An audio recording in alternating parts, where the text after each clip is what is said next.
What's up, everybody? You are listening to the Credentials Unscripted podcast. I'm your host, Matt Sterenberg, and we've got another phenomenal episode for you today. We're speaking with Melissa Loble, the Chief Academic Officer at InstructureCast, the makers of Canvas, and Parchment is now part of InstructureCast. So I wanted to bring her on. She's got a lot of experience in education. She's really tapped in, and we went in a few different directions today, and I really think it's an interesting conversation and trying to put myself in the shoes of the people listening to the podcast, right? People that are working at a K-12 school district or, an institution of higher education. And so I really wanted to take a step back and think about technology and education as a whole. Like, has it made education better? And we're technology providers, but I think we have to be asking these questions. And we talked about being student-centered and how do technology providers like us be customer-centric? How does technology play a role in all this? And so it's really a different type of conversation, but I think we have to be asking these questions if we're going to serve the institutions that we serve and if we're going to continue to provide value to learners and to institutions. So great conversation with Melissa. She's really smart, really enjoyed it. But without further ado, let's get to our conversation. All right, Melissa, welcome to the Credentials Unscripted podcast. Thanks for having me. I'm excited to be here. So Melissa, you're the Chief Academic Officer at InstructureCast. And obviously now that Parchment and Instructure are one company, I wanted to have you on because you've got a ton of experience in this space and just wanted to get to know you, and you're a bright voice in education. And I want to get to know you a little bit more. Tell me a little bit about your background. Sure. And it's so exciting to have both of these families come together. I think, and I know you've dug into this in other podcasts, there's a lot of opportunity for all of us to come together. But happy to share a little bit about my past. I started in the K-12 classroom and taught public school in New York City, and then saw the value that organizations supporting K-12 could play. Did a little bit of nonprofit work in that space, and then found myself going back to graduate school and then ending up in higher education supporting educational technology initiatives. Spent a fair amount of time at a number of different universities, NYU, Pepperdine, UC Irvine, while at the same time flirting a bit with the supplier space like we are now, and spent some time at another LMS and some other products in the space. So I'm an EdTech devotee. My entire career has really been spent focused on educational technology.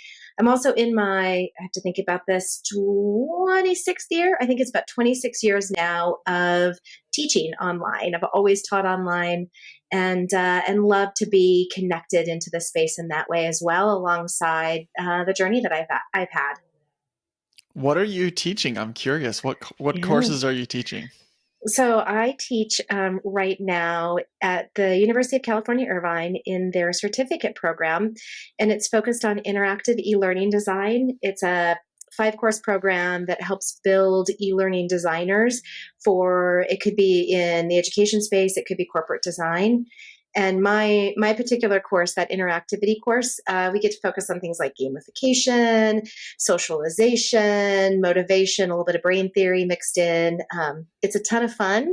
It's also a certificate course. And so it's fun that it is a different context. I've taught master's programs and in undergraduate programs, and it's fun to be thinking differently in this sort of non-traditional universe. And I also do some badging in my course too, which is a great experimentation. So that's really cool that you're actively involved in all the things. You're actually a practitioner of the things that you are also talking about in your kind of quote unquote day job, which is you're getting the experience on the day to day of what these students are actually like and what does it actually mean to deliver content, and thinking about curriculum instruction and then what it means for students to actually become credentialed through your programs, which is pretty cool.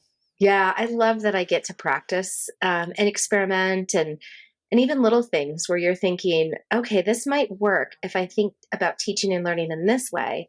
And then you see the reactions. You're like, oh, no, I need to alter that thinking just a little bit. I mean, yeah, it's a norm of one class and between 30 and 40 students at any given time, but still it helps ground some of that experimentation and those ideas I'm grappling with for my role at InstructureCast. So you said you were an EdTech devotee. Mhm. I'm going to start with kind of a controversial topic. You and I both work for software companies, EdTech, and I was sitting back the other day. Has technology actually made education better? I think we can point to instances where it's obviously more efficient. Think about virtual learning. There's certain ways that we can connect with students, but has it wholly made education better? We certainly have much better technology today, but Mhm. has education gotten better? I know this is kind of controversial. Like, if the answer is no, it's like, well, what are we doing here? Mhm. But help me grapple with this big question. Yes. And I am going to say no, but I'm going to give a caveat to that and why I say no. And it's a little maybe in how we're thinking about the question. So, I don't think technology itself has made education better. I think it's given us different, it's made it different. We have different delivery options, different ways to permutate. We can bring access to content in a different way than we could in a physical classroom. What I do think has made education better is the conversations that technology brings in districts, in universities, colleges, even in some of the non-traditional learning environments that we're starting to see really proliferate. And the question that it brings is it asks an instructor, or a teacher, or a professor to be reflective about their teaching as they're asking themselves, what kind of technology do I want to use, or what am I mandated to use, or how am I going to transform my course to be able to leverage the latest technology? That question, though, how can I do different, and ultimately, how can I do better with the tools in my toolbox, I think is what makes education better. So indirectly, yes, but directly, not necessarily, or no for me. It's the dialogue, the conversation, the reflection, the experimentation, the change that technology incites that I think has made education better over the last 20 to 30 years. I really like that framing because think about it like we used to have this conversation in admissions. You know, we would talk about, oh, we've got this brand new building on campus and everything looks really nice. But ultimately, it's going to be your relationships with professors, for instance. And relationships are really kind of what can change you, right? A building never changed your life. Yes. It allows us the opportunity to ask different questions or gives us greater opportunity, but that doesn't mean it's like necessary but not sufficient, to put it differently. Yeah. And we tend to get, I love that analogy because we tend to get caught up in the things we do as opposed to how do we do the things we do. So we get caught up in education and building the new building, or in implementing the new technology, and that doesn't always, if we just do that, we're not producing the results or the innovation or the change that we're looking for. But if we do take the time in the things we do to think about how we're doing those things, that's where it can be profound. And so I think without technology, could education be where it is today? No, because we wouldn't have been prompted in the same way to have the conversations about how do we do what we do to then change what we do. And then we happen to use technology along the way to do that. Yeah, it's to what end is always the Mm-hmm. question, right? And That's the right. quote that sticks out to me, actually our CEO, Matt Patinsky, the CEO of Parchment, brought this up years ago, and it's a quote by Ralph Waldo Emerson. It's all of our inventions are but unimproved means or improved means to unimproved ends.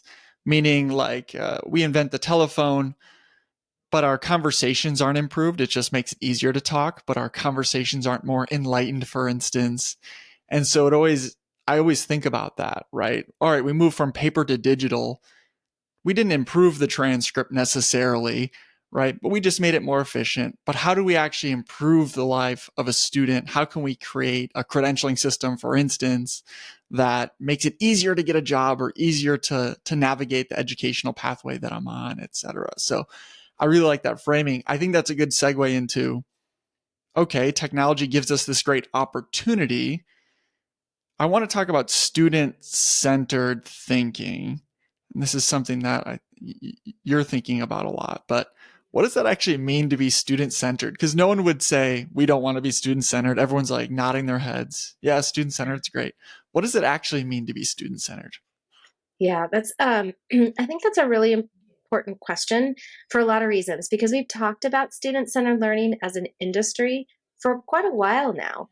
But I'm not sure if we ever stepped back and said, well, what does this really mean? And then how do we evaluate ourselves against our practice, ensuring that if our goal is to be student-centered, that we're actually achieving that goal. So student-centered learning, I think of it in two ways. One, I think of it in the traditional pedagogical definition of it's usually embedded in active learning, and the student is owning or proactively engaged in their learning. So, as opposed to passively instructing a learner or passively supporting a learner, it's a very active experience. But I think the bigger thing about student-centered learning is creating a framework for which we make decisions as educators. So we ask ourselves everything from how do I build my course, or what content am I including, or how am I going to assess my students? By using a student-centered lens, is the student at the center of that activity? Are they encouraged to be proactive in their engagement?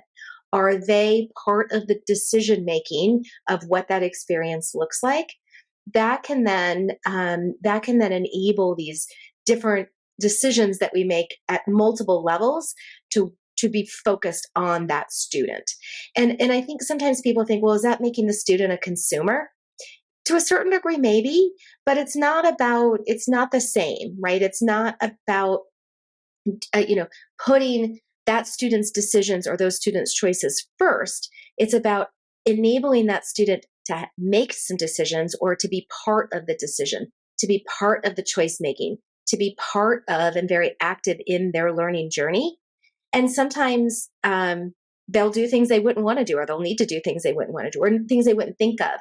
But the fact that they're engaged in that dialogue at the center of that learning experience is where the real value is. And then we as institutions, as educators, as teachers, as districts, we need to then be asking ourselves, with that student-centered learning lens, are we doing the right things? Are we using the right technologies? Are we building the right ecosystems? Are we creating the right support structure or services structure for students? And the same holds true for any vendors in this space too. Are we building tooling, capabilities, new products, support, access, thinking of that student being part of that choice or decision-making process? Yeah, the question that just popped in my head is, can you be student-centered without technology? As we think about the expectations of students changing, I think you could obviously say, in a certain context, the answer could be yes, right? But if you think about the holistic experience of a four-year institution, for instance, can you really be student-centered without thinking about technology and what the expectations of the students are? I think that can be a difficult thing to, the expectations are different and you have to meet different needs of students. Technology, again, not sufficient, but is maybe necessary to be student-centered. Yeah, I think that's a really good place to take this, because can we do it without technology? In theory, if we want to be true to sort of the pedagogical approach, yeah, we can. But the thing that I think student-centered learning, if we're giving people the ability to be the active participants, we're giving student agency. If we're doing that, part of that is access to content, people, resources, services. And if we're going to continue to serve a really diverse community as educators, you have to have technology because it provides way more access to all of that. Everything from, you want a guest speaker in your class. It used to be who was in the immediate community that could get 2 hours off to come on over and lecture in your class or come to your K-12 classroom and do an activity. Now it's you could access anybody around the world.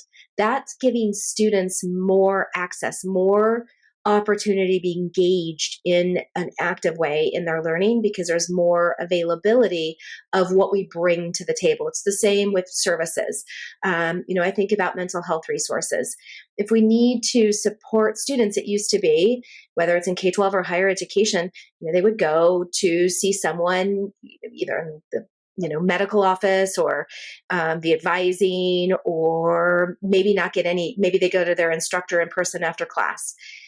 It's so different now. There are online resources, opportunities for students to own that challenge that they're facing or that decision and be able to go act on that and be active in that experience. And technology brings all that to us. So I think it's way better, and we can be much more student-centered with technology because of that access. One of the things that I think Instructure does well, and I've seen it at Parchment too, is to not take themselves too seriously, and also to have almost like a critical lens of yourself in a way. And I often think about the people that we work with. We are one provider for them, and for good reason. They find value in our products and services, the same with Instructure or Canvas, whatever it may be. But then they have their SIS and technology. You want it to be scalable. You want it to be able to be updated, and you want to have advancements over time. But what does that mean? A lot of the things that a college has are, or K-12 school district, you're relying on a company, a vendor. We like to see ourselves as partners in this journey, but a lot of the activities are now done through someone else, right? Or there's collaboration and cooperation between school district, school, and this technology partner. And I think that's one of the biggest changes over the years, is that it's not just a school district relying on themselves to deliver, the instruction or whatever it may be. And so I just see this as kind of an interesting challenge of, you're not just an institution of higher ed anymore. You're also working with all these different partners, and for good reason. Again, we've seen all the problems. If you've built your own SIS, like, it's not sustainable over time. It's like, we can't update this. There's only 5 people on campus that know how this actually works. So there's good reasons for it. But I also want us to take our own critical lens of there are some serious challenges of working with for-profit companies that are trying to do this work. I don't know if you've ever thought about it, but I just wanted to kick it out to you because I know you're really thoughtful about this type of thing. Isn't that kind of a funny dynamic that we're living in today? Yeah, it really is a funny dynamic. It's like bringing intentions. People have multiple intentions. And you always have this lens of, you want a win-win situation, but at the same time, and you want to be a constant learner. And I know Parchment is a learning organization. I try very hard to have Instructure be a learning organization. So in all of that, you're trying to learn from these exchanges, and you're trying to I don't know, to build on sort of the humility of both players, or all of the players, as you're trying to forge a future that you don't know. But it is an interesting intersection because we do distinctively have different outcomes. We can all be focused on student success as our end point, but we're getting at it in different ways. So you're so right about not taking ourselves too seriously too. We have to just be able to step back and realize that, and know, what, we're going to come at this from different ways. But if we come at it with that humility and that learning organization mentality, we can actually accomplish so much more together. I'll give you an example too. So I'm the chair of the One EdTech board. And on that board, there are competitors. There's publishers that are competitors. There's LMS that are competitors. We have senior representation. And yet we can come to the table and have very real conversations without our own lens per se of as the organization that we represent, but as the same lens of, we need to contribute to the education space in the most meaningful way, and come away with some really great ideas and conversations that really no other setting would enable that. So I think these relationships, we need to encourage these. And I think it's threefold. It's vendors and technology, it's institutions and organizations of education, and it's industry and the workplace. or the broader community. And let's all come together and shed a little bit of what our viewpoints are, still bring them and our understanding together, but let's shed some of that. Let's come with humility and let's see where we can get together creatively to solve some of the big problems we're all facing. I'm glad you brought up One EdTech and just the importance of interoperability, right? How do we create standards that we can all participate in so that it's not just one organization owning everything? It's a matter of how can we actually participate in this different type of ecosystem. And I think it also emphasizes being customer centric, right? That's ultimately the check, right? Are we providing you value? Do you like the service that we're providing, and making sure we're listening to people of what they need? Because ultimately, like we're serving you, right? You're going to tell us whether or not you like what we're providing. And I think that's a huge thing that you focused on in your career as well, as being customer centric. What does that actually mean, though? We've talked about being student centered. What does being customer centric mean as a company? What does that mean for Instructure? Yeah. Yeah, I think that customer centric piece. So when we were talking about student centered learning earlier, I was going to immediately go to customer centric. So my past role at Instructure was as our chief customer experience officer. I've done that for the last 6 years. And one of the first things that I implemented in that role was to have a customer centric viewpoint. So, same as with student centered learning, we need to put customers, we need to have a customer lens when we're making all decisions. And when I say all decisions, I mean everything from how do we onboard our new employees to, what foods in our kitchens. I know that sounds crazy, but we just need to be thinking about, is this in service of the customer in a meaningful way that we know will be valuable and drive that customer's outcomes? So it's not about, there's debate. I'll be a little bit maybe feisty with this. People always say we want to delight the customer. I do not believe that is the right strategy at the end of the day. I love delighting people. Don't get me wrong. Would love to do that. But really what we need to do is unlock and enable customers to get to the outcomes that they are seeking. And sometimes you're not delighted in that process. It's hard. It's painful. It's a struggle, but you get there and you get to your outcomes. So I think it's putting that lens, that customer centric, similar to that student centric lens on your decision making. How do you choose the little and the big things so that you are in service of your customers' objectives, outcomes, and ultimate success?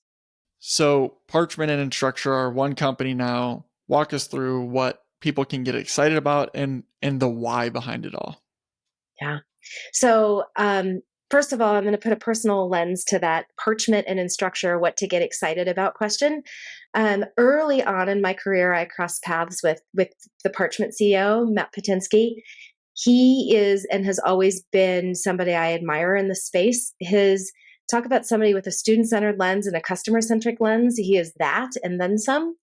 And I'm excited to have him join our leadership team and help shape the future of what we're doing together. So that's just a personal excitement moment for me. In fact, I remember as soon as the announcement came out, I immediately I've been dying to tell you this. I'm so excited to work with you. On a larger company scale and for our customers, I think we're really at a cusp in education, and thinking about, instead of our transactional part in the learning, there's a lifelong learning shift that's happening right now. And in order to do lifelong learning in a meaningful way to the learner at the end of the day, to me as an individual, to you as an individual, we need to think not only about what are the teaching and learning experiences along that journey, but also how do we make our own student-centered deterministic choices, or how do we own our own learner agency? How do we track how we want to create that lifelong learning journey? How do we path it? How do we reflect on it, connect the dots of each of those experiences, and then how do we demonstrate it out into all of our communities, whether it's a professional community, personal community, wherever it might be. So this idea of marrying teaching and learning with pathing, tracking, and demonstrating learning is huge because it's becoming one and the same. I think about, I mentioned earlier, I badge in my class. Well, that's not just about a learning moment or expressing a skill, but that badge also becomes a reflection moment and a part and a pathway for somebody to make choices about their career and their future. So it's both, right? It's teaching and learning and this understanding and demonstrating and reflecting on my skills. So to me, the combination of Parchment and Instructure together, I mean, two powerhouses in both of those areas, right? Instructure bringing the teaching and learning, Parchment in so many ways bringing the pathing, tracking, and demonstrating learning. That together, to me, serves the lifelong learner in such a more meaningful way.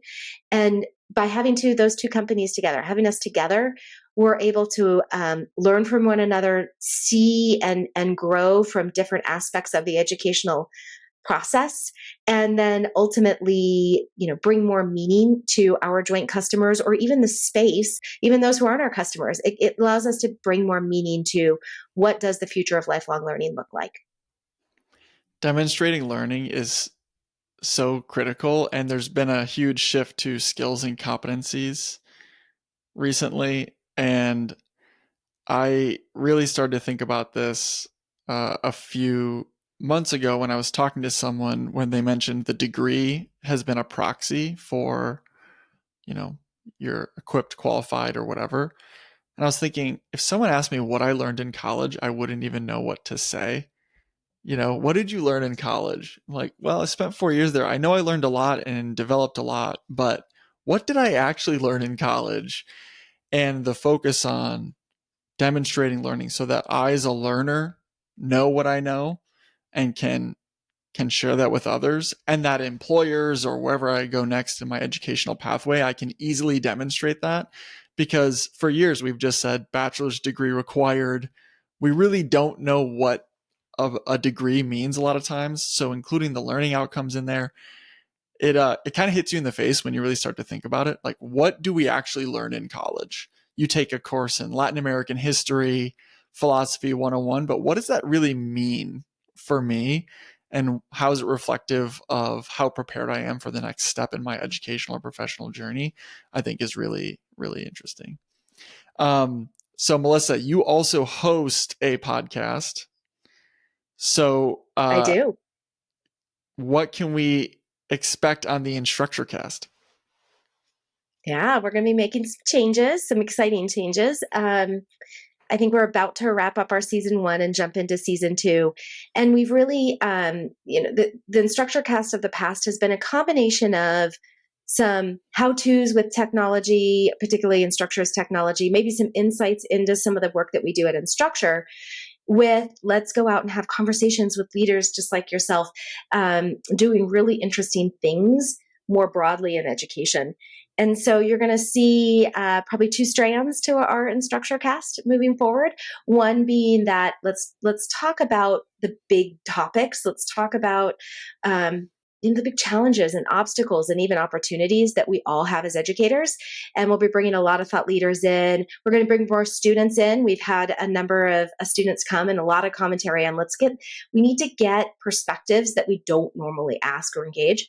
And then there'll still be a strand of the InstructureCast that will give people on the ground some tips and tricks, some approaches to how they think about using Instructure technologies as well. So keep an eye out for that. We're going to be launching that with season 2, sort of this different approach to how we think about our podcast. And we always welcome feedback, comments, post in any of our socials or at InstructureCast.com. We would love to get more insight into what you all want. Melissa, thank you so much for joining me. Thank you for having me. It's been such a pleasure. That's it for our episode. Thanks again to Melissa Loble for joining me and just having a candid conversation. Again, we're just trying to think about the questions that you might be asking, right? You're working at a K-12 school district or you're in higher ed. And yeah, we're an EdTech provider, but we try to think about like the questions you might be asking. And sometimes that can be a little uncomfortable, but like, what is our role? Is technology making education better? How do we service students? How do we actually make it easier for institutions to fulfill their mission, right? So I think we have to take that critical lens of ourselves and think about what our position is and think about what questions you might be asking. So really great conversation. We've got some phenomenal episodes coming up. My plan is to have some on dual enrollment and course sharing as well, which should be fantastic. But stay tuned for those. Like and subscribe. Really appreciate you listening, and we'll talk to y'all real soon. Goodbye.